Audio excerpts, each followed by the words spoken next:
Guerras devastadoras. Governantes impiedosos. Com sede de poder ao longo dos séculos. Quando a Rússia pega em armas, o mundo prende a respiração.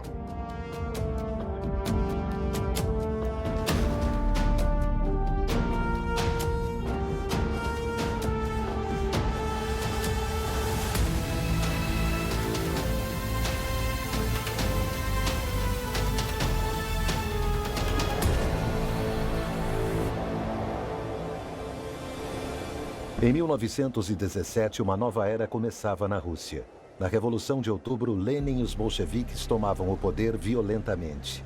Mas a situação era caótica. O país estava fundado numa guerra civil. Grande parte desse gigantesco império estava nas mãos dos inimigos dos bolcheviques. O Exército Branco, leais ao czar, nacionalistas e separatistas, agora enfrentavam a vitória da Revolução. A Revolução Russa foi, de fato, um dos acontecimentos mais terríveis e sangrentos que o mundo já viu até os dias de hoje. Os horrores das guerras civis são sempre chocantes.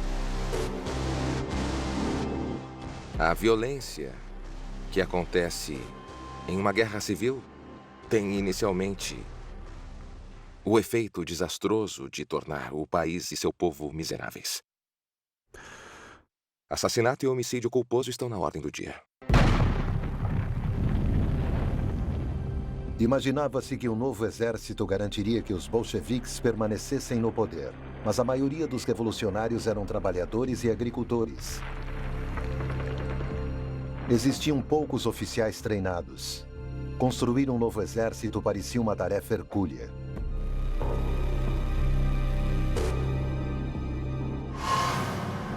O nascimento do Exército Vermelho. Acreditava-se que apenas um civil seria capaz de construir um poderoso exército a partir dos revolucionários.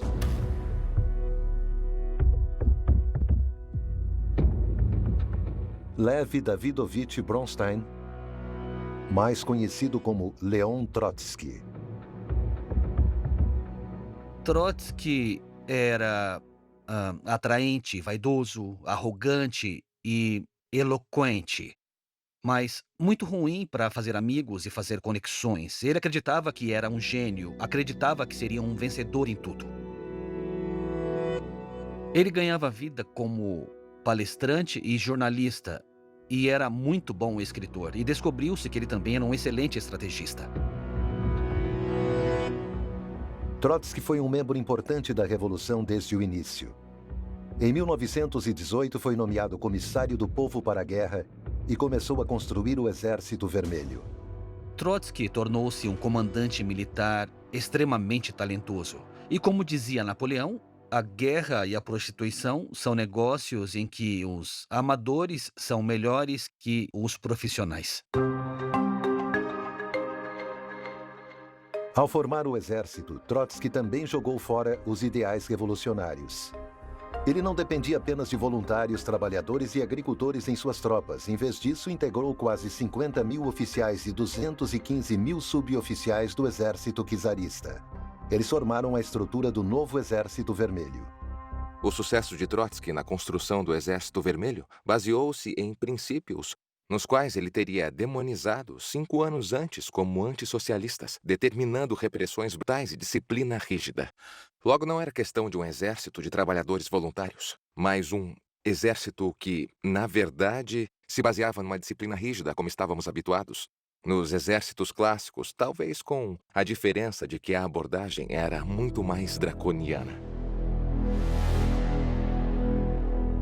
Trotsky confiava na obediência incondicional e na brutalidade. Ele introduziu a pena de morte nas tropas. Os comissários políticos deveriam atirar nos soldados em retirada no campo de batalha. O princípio de criar lealdade ao exército, através de violência e ameaças, foi desenvolvido e fortemente estimulado no Exército Vermelho. Mas essa violência não era uma coisa que era completamente desconhecida dos soldados russos. Tais medidas coercitivas também foram utilizadas no exército russo do Império Czarista para poder persuadir as pessoas a poderem lutar. Mas essa técnica foi aperfeiçoada durante a era do Exército Vermelho por Trotsky e seus sucessores. Fundado em 1918, o Exército Vermelho crescia rapidamente. Em 1919 já existiam 1,5 milhão de homens. Em 1920 já havia 5 milhões de soldados do Exército Vermelho. Armas modernas foram usadas na Guerra Civil Russa. Metralhadoras, canhões de disparo rápido, trens blindados e carros blindados. Os aviões também já desempenhavam um papel importante.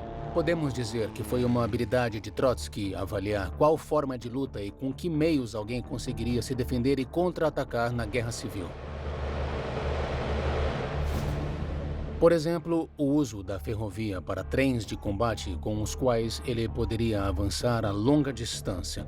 Estas foram, por assim dizer, reflexões e ideias que ele trouxe para a mesa e nas quais alcançou uma forma de profissionalismo bastante inesperada para alguém que nunca tinha servido nas Forças Armadas.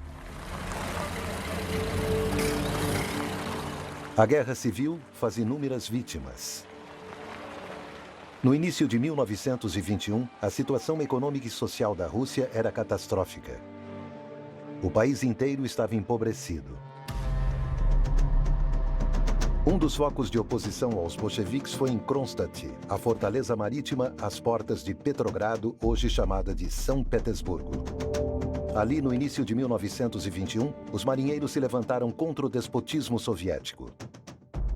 É preciso levar em conta que os marinheiros de Kronstadt eram inicialmente apoiadores dos bolcheviques. Mas a notícia da rebelião de Kronstadt chegou a Moscou.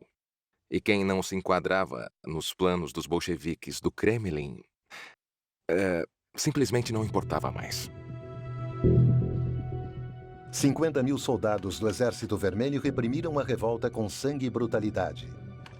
Cortes marciais aguardavam os sobreviventes. Nada deveria questionar a permanência dos bolcheviques no poder. Em 1921, os bolcheviques finalmente derrotaram o exército leal ao czar na Crimeia, e o Azerbaijão, a Armênia e a Geórgia também caíram nas mãos do Exército Vermelho. A Guerra Civil terminava. 1922 marcou o nascimento da URSS, a União das Repúblicas Socialistas Soviéticas. Um enorme império com uma área de mais de 22 milhões de quilômetros quadrados, um sexto da superfície terrestre. Mas o número de mortos era alto. Mais de 10 milhões de pessoas morreram na Guerra Civil Russa, inclusive através de expurgos políticos e fome. Cerca de 2 milhões foram para o exílio. Os bolcheviques chegaram ao poder acreditando no terror. Acreditavam que poderiam reestruturar a sociedade através do uso da violência. Eram extremamente organizados, hierarquicamente, o que era um excelente pré-requisito para conseguir fazer todo o controle da Rússia. Com a fundação da União Soviética, Lenin finalmente alcançou seu objetivo. Ele se tornou o primeiro chefe de governo do país recém-criado. Para ele, o terror a partir da Revolução era o preço a ser pago pela vitória do proletariado. Se olharmos para o início da história bolchevique, Lenin foi um assassino em massa, foi um personagem nojento. Assim começou aquela escalada de violência. E isso continuou durante todo o período do regime soviético, tornou-se parte do DNA do sistema soviético. Mas em 1922, ano da fundação da União Soviética, Lenin sofreu um derrame. 2 anos depois, após uma série de novos derrames, ele morreu. Nos bastidores, a luta pelo poder do sucessor já estava acontecendo. Porque, além de Leon Trotsky, Joseph Stalin também lutava pelo legado de Lenin.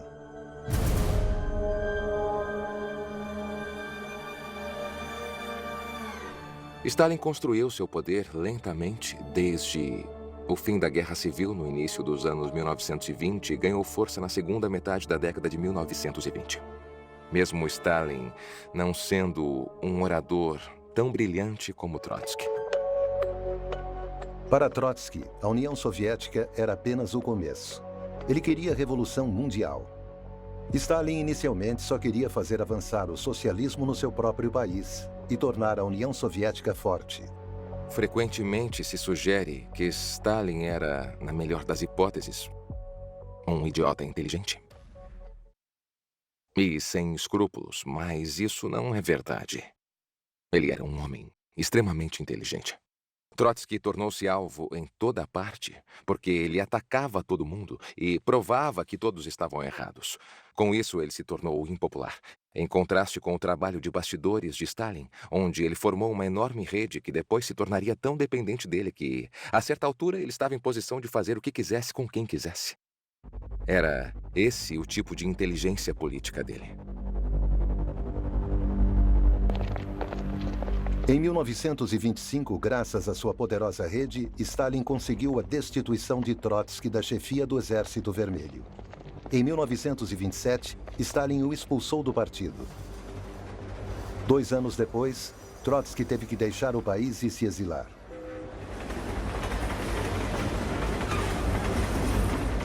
Stalin agora era o homem forte, lutando para consolidar o seu poder contra qualquer possível ameaça. Terror.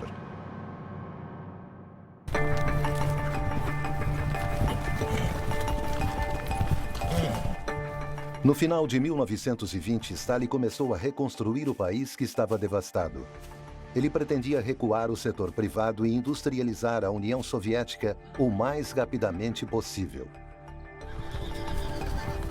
Ele tentou fazer aquilo em um espaço de tempo muito curto, em 5 anos.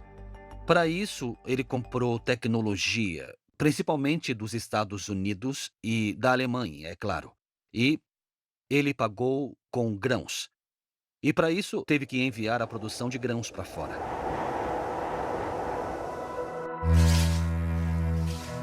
Stalin demandava um aumento nos rendimentos agrícolas.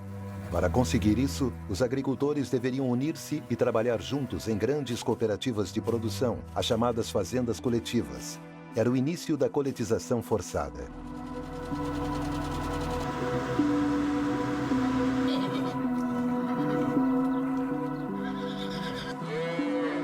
Mas por trás disso estava a desconfiança de Stalin com os agricultores. E ele tinha muita razão, porque eles eram fundamentalmente céticos em relação àquele sistema. Eles eram resistentes e agiam com muita teimosia. E este apego dos agricultores deveria ser quebrado no decurso da coletivização e também pela força. Stalin declarou guerra contra o seu próprio povo. Os camponeses que recusavam a coletivização enfrentavam punições drásticas, 5 ou 10 anos no campo de trabalhos forçados, o infame Gulag. As consequências da coletivização forçada foram catastróficas. Havia cada vez menos agricultores para trabalhar nos campos e cada vez menos terra arável. O rendimento das culturas estava diminuindo.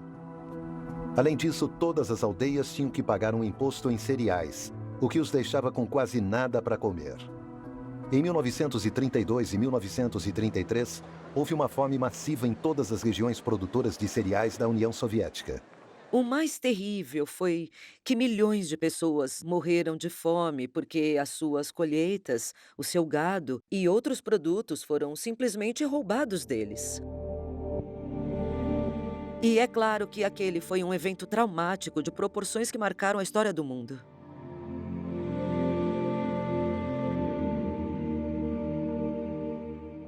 Apesar da fome, Stalin quis usar todas as suas forças para transformar o país numa nação industrializada, sem levar em conta as perdas. Nada nem ninguém poderia ficar em seu caminho. E as exportações de grãos continuaram. Em 1931, a União Soviética exportou 5,2 milhões de toneladas de grãos. No ano da fome, em 1933, 1,7 milhões de toneladas foram entregues à Europa e aos Estados Unidos. A Ucrânia foi particularmente afetada pela fome resultante. A Ucrânia é um país agrícola fértil por excelência. Tem uma grande proporção da população na agricultura. Naturalmente, isto significou que, por estas razões, houve uma proporção particularmente grande de ucranianos vítima daquela fome. Na Ucrânia, essa fome massiva também é conhecida como Holodomor, que significa matar de fome. Holodomor é uma palavra inventada, cunhada pelos ucranianos. A fome de 1932 e 33 tem um significado muito especial e doloroso para a Ucrânia, uma vez que das cerca de 7 milhões de pessoas que morreram de fome, a metade morreu na Ucrânia.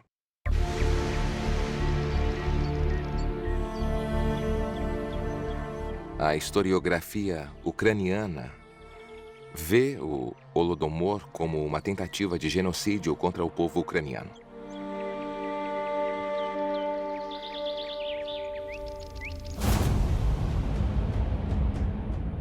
Embora a população estivesse morrendo de fome, o armamentismo continuava. E em todo o país, Stalin via inimigos do Estado que desejava combater. Em meados da década de 1930, uma onda de violência varreu todos os setores da sociedade. Foi a era do Grande Terror.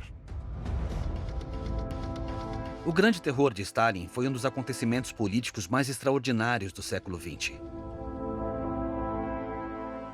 Nunca antes uma grande potência, um grande Estado destruiu seu próprio poder, seu próprio povo, como fez Stalin no Grande Terror de 1936 a 1939.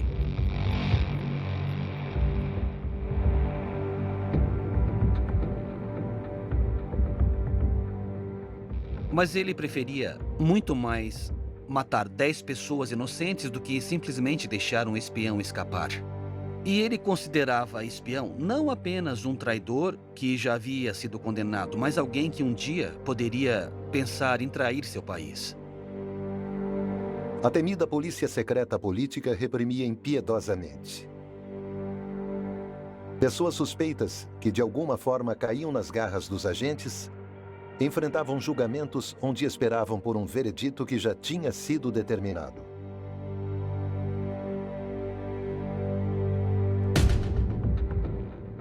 Somente de julho de 1937 até meados de novembro de 1938, 1,5 milhão de pessoas foram presas, das quais cerca de 700 mil foram executadas.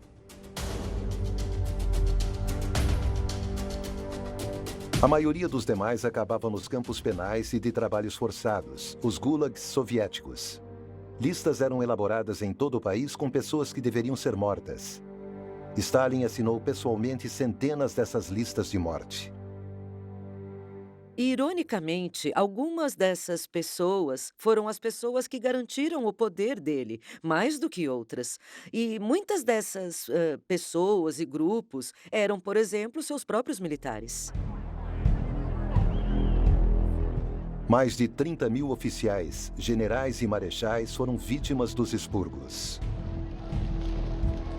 Em 1937, Stalin estava sofrendo de paranoia e nesta fase ocorreu o Grande Expurgo, quando eliminaram as pessoas mais importantes do corpo de oficiais, ou seja, os que tinham líderes do pensamento e que também tinham experiência da guerra civil. Os apoiantes de Leon Trotsky eram os principais suspeitos. Ele mesmo vivia exilado no México. Mas Stalin ainda temia seu antigo rival. Em 1940, ele decidiu finalmente eliminá-lo. Stalin mandou um agente assassinar Trotsky na cidade do México com um furador de gelo. Cerca de 300 mil pessoas prestaram suas últimas homenagens a Trotsky. Trotsky certamente não era uma pessoa digna de reverência. A formação deste sistema brutal de violência, que moldou não só o Exército Vermelho, mas também toda a União Soviética, pode ser atribuída em parte a ele. A idealização de Trotsky para a América Latina também remonta ao fato do regime de Stalin ter, mais uma vez, apertado o parafuso da brutalidade. Trotsky parecia o mais inofensivo, podemos dizer, mas não era uma pessoa que de alguma forma fosse um modelo a seguir. Expansão e nacionalismo. No papel, a União Soviética era uma federação de parceiros iguais. Mas a enorme Rússia dominava as repúblicas soviéticas menores. Na década de 1930, houve uma política de russificação. A língua russa substituía as outras línguas nacionais, como o ucraniano e o bielorrusso. A ideia de homogeneização nacional não tinha sentido e foi impossível na União Soviética. Basicamente, a União Soviética era um estado multiétnico confuso e não o sucessor, digamos assim, do Império Russo multiétnico. O próprio Stalin era o melhor exemplo de um georgiano que gostaria de ter sido russo, mas nunca conseguiu esconder o seu forte sotaque. No entanto, Stalin desconfiava das minorias étnicas no seu próprio império. Ele tinha muito medo de que os ucranianos, os poloneses, os georgianos ou os armênios procurassem a independência nacional ou autonomia nacional. Por isso que em 1937 ele lançou as chamadas Operações Nacionais, para literalmente matar em massa membros de qualquer minoria étnica que pudesse existir. Entre as vítimas das operações nacionais estavam muitos cidadãos soviéticos de ascendência polonesa. Cerca de 100 mil deles morreram nos assassinatos em massa. O medo de que eles pudessem se infiltrar em seu país era demasiadamente grande. Stalin também ligava o seu nacionalismo às aspirações de poder mundial. Um marco importante para ele foi o Pacto de Não Agressão Germano-Soviético, de agosto de 1939. O ministro das Relações Exteriores soviético Molotov e seu colega alemão von Ribbentrop assinaram o chamado Pacto Hitler-Stalin, em Moscou. Em um protocolo adicional secreto, também selaram o destino da Polônia. Em 1º de setembro de 1939, as Forças Armadas Alemãs invadiram a Polônia. Era o início da Segunda Guerra Mundial.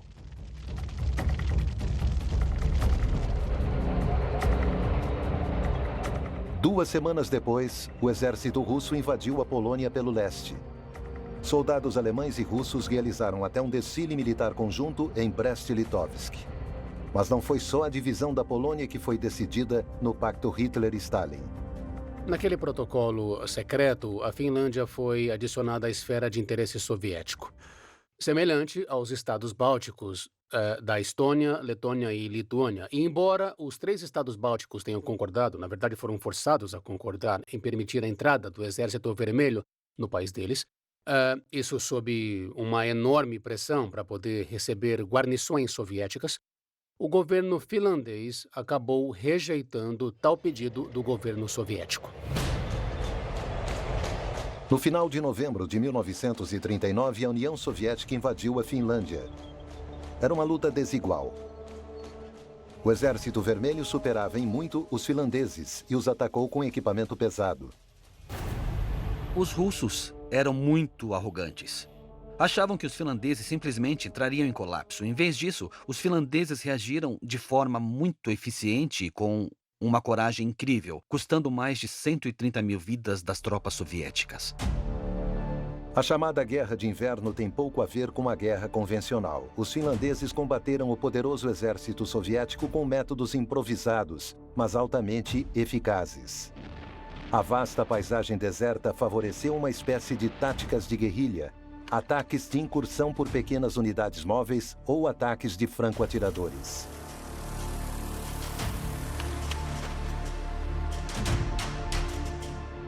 Os finlandeses foram incrivelmente corajosos e ofereceram uma resistência significativa, e o Grande Exército Vermelho e a Grande União Soviética falharam em sua primeira tentativa de derrotar a Finlândia.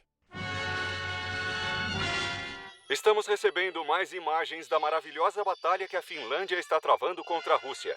Elas mostram um comboio russo depois de ter sido colocado fora de ação pelos finlandeses. Em primeiro lugar, foi uma vergonha para a União Soviética não atingir o objetivo máximo e não conseguir derrotar a Finlândia. Somente após uma reorganização e com novas tropas, o Exército Vermelho conseguiu iniciar uma ofensiva decisiva em fevereiro de 1940. Mas a vitória teve seu preço. O exército soviético sofreu um total de cerca de 130 mil baixas. Cerca de 70 mil finlandeses também foram feridos ou mortos na Guerra de Inverno. Na primavera de 1940, os dois países assinaram um tratado de paz. A Finlândia permaneceu independente, mas teve que ceder algumas áreas à União Soviética. Stalin agora tinha uma zona tampão em torno de Leningrado, ou São Petersburgo, como é chamada hoje. No verão de 1940, Estônia, Letônia e Lituânia foram incorporadas à União das Repúblicas Socialistas Soviéticas. E através da aliança com Hitler, Stalin também fica com o leste da Polônia sob seu controle. Imperialismo em nome do comunismo. A Grande Guerra Patriótica.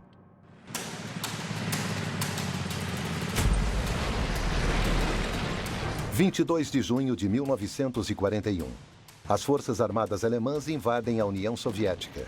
O ataque foi planejado por Hitler como guerra de extermínio. Os alemães chamaram de Operação Barbarossa.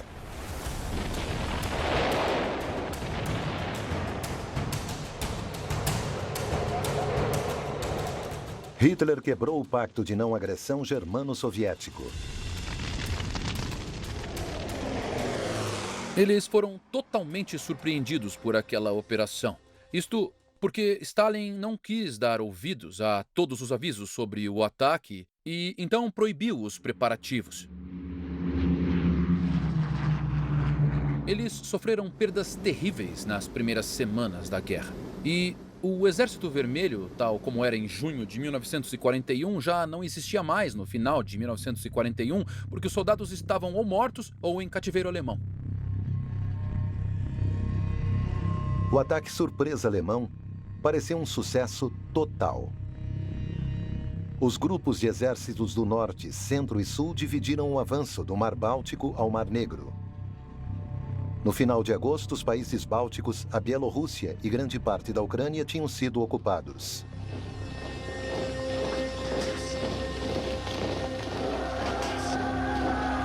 Ironicamente, quando a Operação Barbarossa começou e os alemães chegaram à Ucrânia, à Bielorrússia ou aos países bálticos, eles foram recebidos com pão, com sal, com flores. As pessoas estavam aliviadas, porque depois do Holodomor sob Stalin, para elas qualquer coisa podia ser melhor.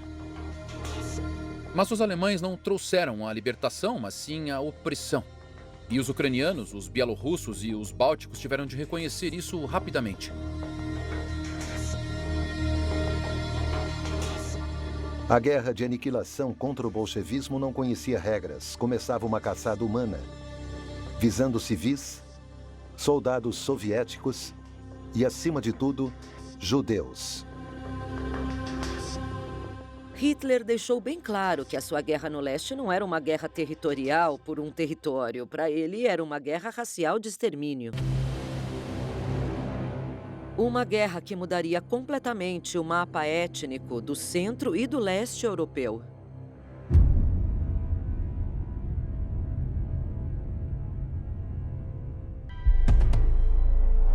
Soldados alemães cometeram crimes contra a população civil sem ter que responder por eles posteriormente num tribunal militar. Os comissários políticos do Exército Vermelho não deveriam ser tratados como prisioneiros de guerra, mas deveriam ser fuzilados imediatamente. Os alemães deixaram deliberadamente os prisioneiros de guerra soviéticos morrerem de fome. Cerca de 3 milhões de prisioneiros soviéticos morrem de fome e doenças. O notável é que, certamente, o Exército Vermelho tinha uma enorme capacidade de se levantar novamente, de enfrentar o inimigo repetidas vezes, de nunca desistir de lutar. Ninguém esperava aquilo. A luta contra a Alemanha de Hitler era agora chamada de a Grande Guerra Patriótica para motivar a população. Num curto período, a União Soviética conseguiu recrutar mais de 5 milhões de soldados. Hitler e seus generais também subestimaram o equipamento técnico do Exército Vermelho. Quando o tanque soviético T-34 apareceu no campo de batalha no verão de 1941, foi uma surpresa para os alemães. Logo foi reconhecido como um adversário difícil de superar.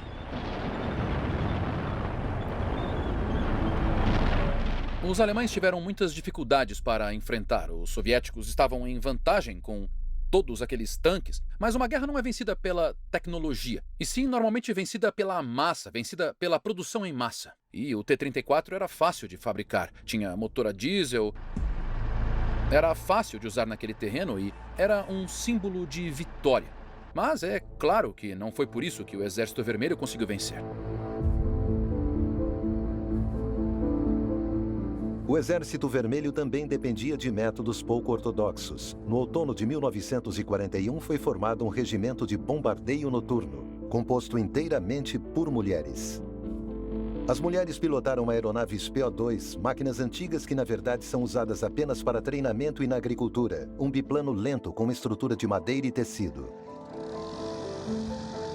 As máquinas saíam à noite, uma de cada vez, em intervalos de poucos minutos.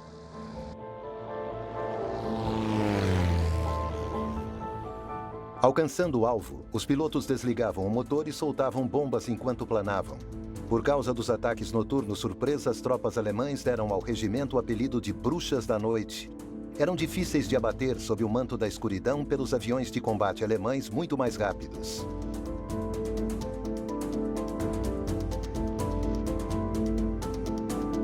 As pilotos passaram a ser celebridades da União Soviética. 23 delas foram homenageadas com o título de Heroína da União Soviética. Bem, em última análise, o fator decisivo foi a vontade individual do cidadão soviético de lutar, que não disse vou parar agora, não vou lutar por Stalin. E provavelmente poucos lutaram por Stalin, a maioria lutou por sua terra natal, pela sua aldeia, pela ligação ao lar. E esse foi o ponto crucial para derrotar os alemães.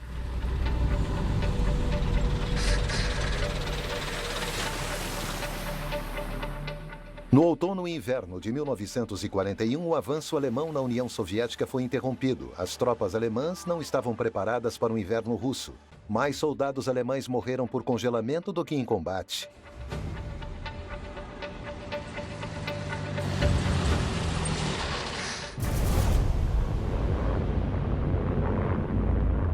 Enquanto isso, a União Soviética se movia com mais eficiência para a guerra. Stalin agora deixava o planejamento para os militares. Um deles era Georgy Konstantinovich Zhukov.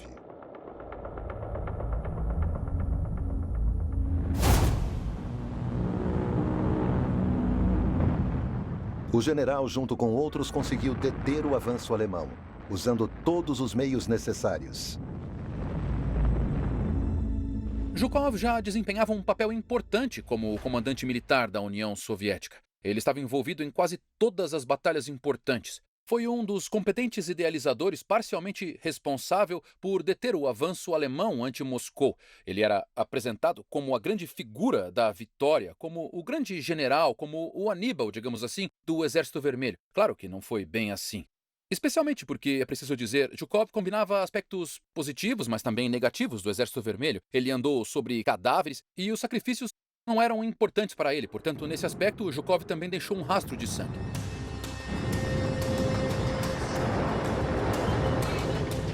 Zhukov era um produto da dura escola militar soviética. Ele era impiedoso contra os desertores e não hesitava em enviar cada vez mais soldados para a batalha.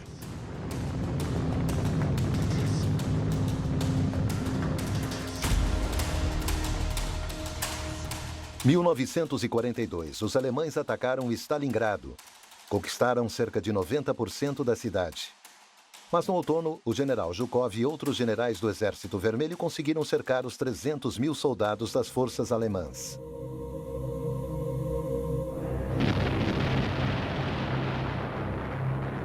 Uma amarga batalha começava. O Exército Vermelho cortou todas as linhas de abastecimento dos alemães cercados. Finalmente, em janeiro de 1943, o 6º Exército das Forças Armadas Alemãs se rendeu. A Batalha de Stalingrado foi uma guinada psicológica, principalmente para a União Soviética, porque perceberam, pela primeira vez, puderam provar em uma operação verdadeiramente complexa que conseguiram cercar um exército alemão inteiro. E isso foi extremamente importante para eles psicologicamente, porque dava a esperança de afugentar os alemães. A grande questão para a União Soviética era a que custo? Cerca de 150 mil soldados alemães morrem no bolsão de Stalingrado ou em combates ou de fome e frio. Estima-se que mais de 400 mil soldados morreram do lado soviético. As baixas alemãs foram menores em Stalingrado do que as dos soviéticos. Acreditamos que 20 mil soldados do Exército Vermelho foram colocados contra um muro como supostos desertores. Dessa forma, os russos afogaram o avanço alemão no sangue dos seus próprios soldados. A vitória de Stalingrado foi um sinal importante para a Grã-Bretanha e para os Estados Unidos, os dois principais aliados da União Soviética na luta contra Hitler. Os americanos também forneceram apoio material de acordo com a chamada Lei Lend-Lease, empréstimo e arrendamento. A União Soviética recebeu armas, máquinas e matérias-primas no valor de mais de 11 bilhões de dólares. Certamente eles teriam conseguido deter o avanço dos alemães por conta própria.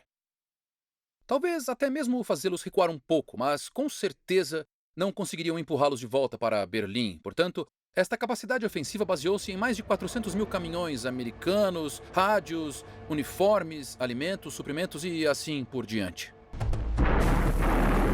Com o apoio das potências ocidentais aliadas, o Exército Vermelho conseguiu empurrar as forças armadas alemãs cada vez mais para trás. Em fevereiro de 1945, as tropas do general Zhukov venceram a Batalha de Berlim, encerrando assim a Segunda Guerra Mundial.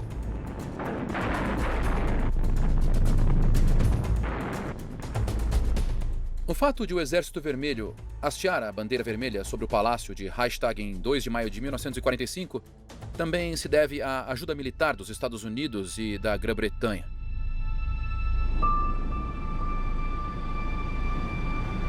Cerca de 24 milhões de cidadãos soviéticos perderam a vida na Segunda Guerra Mundial.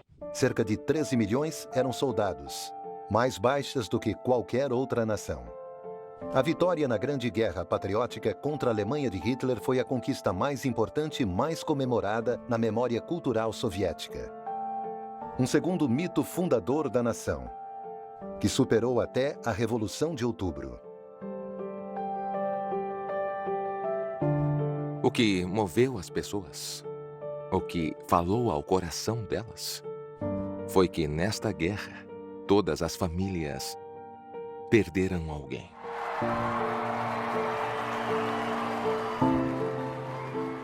Esse mito da Grande Guerra Patriótica, da vitória heróica, foi um dos fatores mais cruciais que ajudou a levantar a União Soviética desde o colapso. Ajudou a construir a memória cultural do povo russo.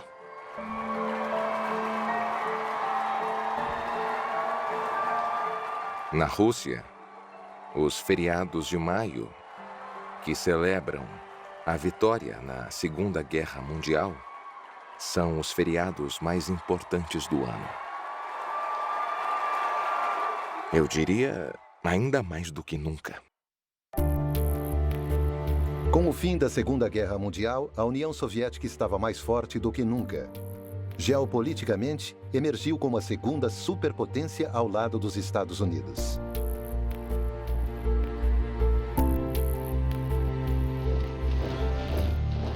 Mas os aliados logo se tornaram rivais.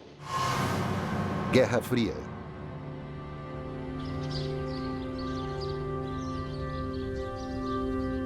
A guerra acabou.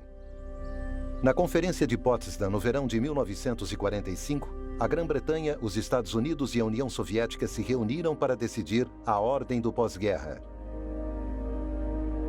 A coligação anti-Hitler desmoronou.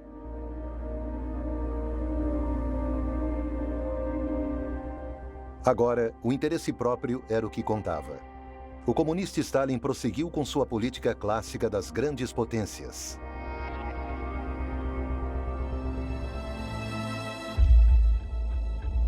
Após a guerra, a União Soviética criou um cinturão dos estados satélites comunistas.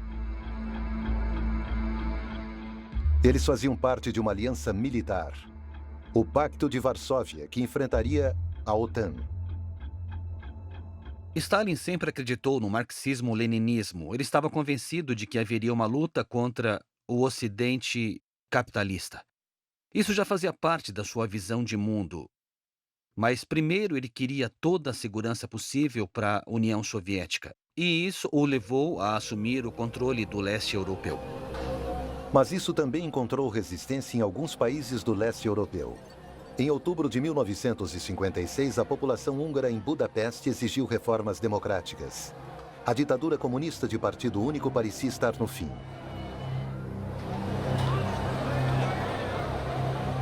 Hungria 1956 foi particularmente perigoso porque a Hungria declarou a sua retirada do Pacto de Varsóvia e porque o exército húngaro mudou de lado. E foi realmente necessário combater o exército húngaro. O Exército Vermelho reprimiu de forma brutal a luta pela liberdade na Hungria. O desejo de democracia não foi satisfeito. A Hungria continuou a fazer parte do Bloco do Leste. Mas isso deixou claro, a União Soviética não estava preparada para aceitar, pelo menos no caso dos estados que estavam na sua área central, que eles saíssem. Ficou bem claro, Moscou decidia e não se deixaria ameaçar. A União Soviética mantinha o seu poder em muitos países. Em 1953, o Exército Vermelho ajudou a reprimir a revolta popular na Alemanha Oriental.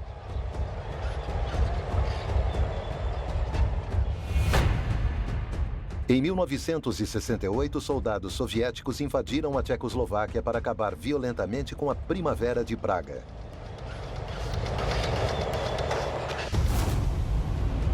Existiam também inúmeras guerras por procuração em todo o mundo. Na Guerra da Coreia, conselheiros militares e pilotos de caça soviéticos foram enviados para a Coreia do Norte. Na Guerra do Vietnã, o Norte comunista também recebeu armas e apoio na luta contra os Estados Unidos.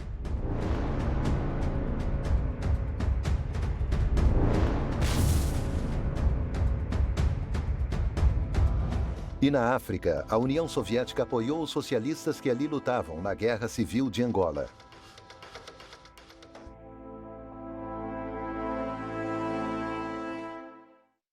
Essa é a lógica do poder dos blocos, que tentam apoiar ou instalar sistemas políticos que lhes agradem em todo o mundo. Nesse aspecto, os Estados Unidos pouco diferem da União Soviética. É simplesmente uma luta global por influência. Desde 1949, os soviéticos também possuíam armas nucleares que ameaçavam utilizar. Uma corrida armamentista nuclear começa com os Estados Unidos. Em 1961, a União Soviética testa uma bomba de hidrogênio, criando a maior explosão já feita pelo homem. A chamada bomba do Czar destruiu tudo num raio de 35 quilômetros. Um elemento dissuasor que teve efeito dos dois lados.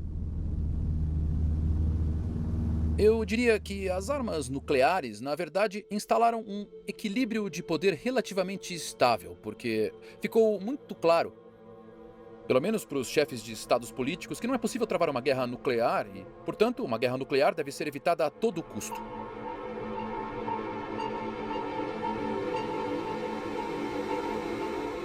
No entanto, houve uma ameaça de guerra nuclear no outono de 1962, quando a União Soviética armazenou secretamente mísseis atômicos em Cuba.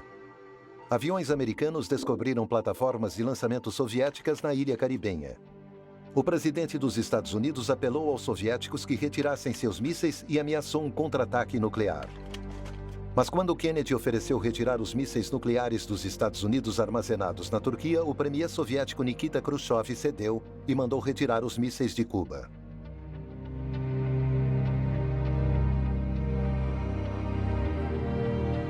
Simplesmente não vejo que nem Kennedy nem Khrushchev estivessem realmente dispostos a arriscar a ruína dos seus próprios países simplesmente por aquela ilha caribenha. A grande resolução da crise dos mísseis cubanos em 1962 entre Kennedy e Khrushchev foi que não devemos usar armas nucleares em nenhuma circunstância, porque se usarmos seria o fim do mundo. Mas a explosiva corrida armamentista entre o Oriente e o Ocidente continua inabalável. Em 1990, os Estados Unidos possuíam cerca de 21 mil ogivas nucleares. Os soviéticos tinham 33 mil. O suficiente para destruir toda a humanidade. Afeganistão.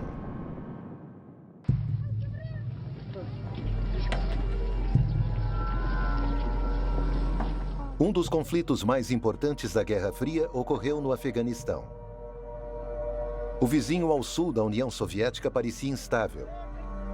As correntes islâmicas e anticomunistas no país deixavam a União Soviética nervosa. O plano era estabelecer rapidamente a ordem e instalar um regime leal à União Soviética.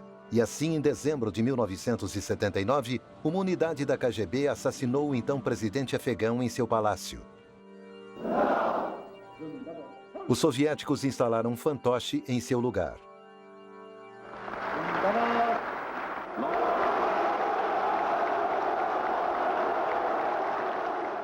A União Soviética tinha muito medo de que os islâmicos tomassem o poder no Afeganistão, que essa tomada do poder pelo islamismo radical, poderia espalhar-se pelo sul da União Soviética.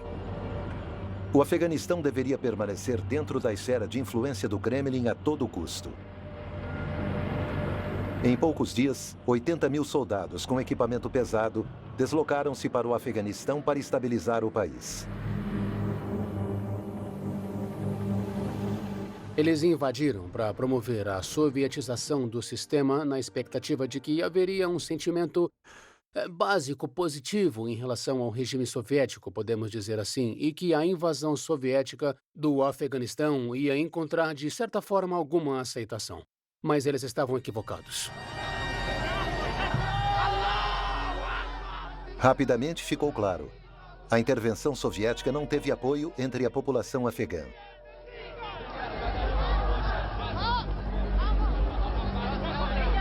A invasão foi interrompida rapidamente. Os mujahidin afegãos travaram uma batalha brutal com o exército soviético. O interessante é que a União Soviética não compreendia o Afeganistão e não tinha noção de como esta guerra poderia ser resolvida politicamente. Eles apostaram na carta militar e, novamente, na destruição total. Desmotivadas, as tropas soviéticas não conseguiram controlar o Afeganistão. Os mujahidin usavam as montanhas como refúgio, de onde controlavam suas operações com táticas de guerrilha.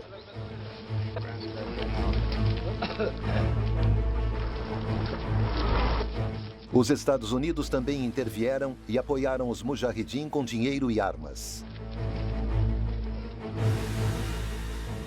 Aquela terra ali é de vocês. Vocês voltarão para lá um dia, porque sua luta será vitoriosa. Sua terra natal e suas mesquitas serão suas novamente, pois sua causa é justa e Deus está do seu lado. Os americanos equipararam os mujahidin com armas muito flexíveis que são particularmente adequadas para o combate naquele terreno. E onde, por exemplo, os mísseis Stinger também podiam ser usados para combater de forma excelente e derrubar os helicópteros soviéticos. No processo, os americanos apoiaram o comandante dos mujahidin, Osama Bin Laden.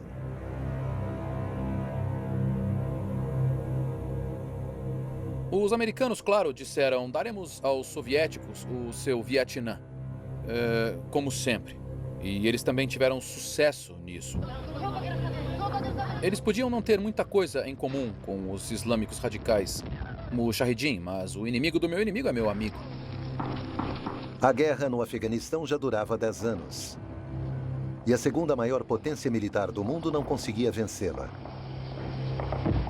Em 1989, a União Soviética retirou-se do Afeganistão política e militarmente humilhada. As informações sobre as vítimas da guerra no Afeganistão variam. Estima-se que até 1 milhão de pessoas morreram. Cerca de 7 milhões de afegãos fugiram. Segundo dados oficiais do lado soviético, cerca de 15 mil soldados morreram. Cerca de 50 mil ficaram feridos.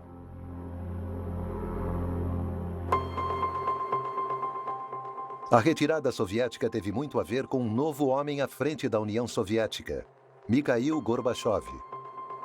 Suas políticas de glasnost e perestroika, abertura e reestruturação, teve consequências de longo alcance para toda a União Soviética.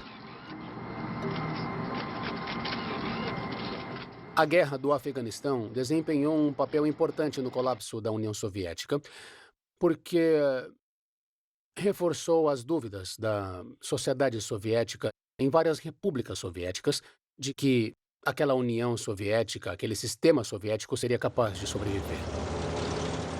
O Afeganistão é um dos fatores do fim da União Soviética. De forma alguma foi o único.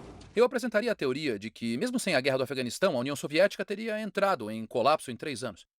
Mas a União Soviética está, na verdade, sendo empurrada para o armamento pelo Ocidente, pela OTAN, pelos Estados Unidos. Esta corrida armamentista, esta rivalidade econômica não pode ser sustentada. Assim, o fim da guerra no Afeganistão também anunciava o fim da Guerra Fria. Mas, ao contrário do que muitos esperavam, não trouxe uma paz duradoura.